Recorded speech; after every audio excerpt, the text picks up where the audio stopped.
All right, what's up, guys? I'm here in a Mercedes. This is a W220, and I'm going to show you how to reset the service indicator on this particular car.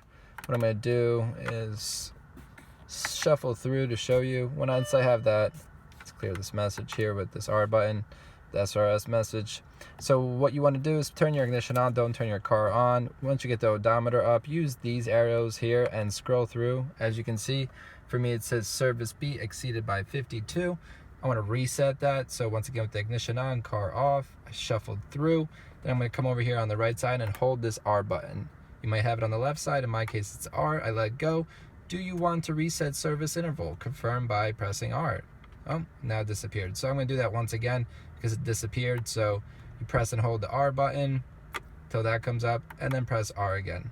All right, and service is complete. Reset service B in 13,000 miles. Once again, thank you for watching the simple procedure. Once again, I'm going to do it very quickly for you. You just put the ignition on. That's where all these lights are activated, but your car is not started.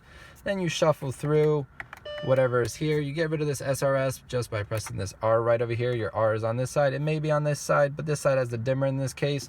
So what you do is just shuffle with these here through till you get your mileage. Once you get your mileage, you use these arrows up and down so you get the service indicator, and this time it's already reset. But once that's up, press and hold the R button till that reset message comes up. Let go, tap it once, and it resets the service.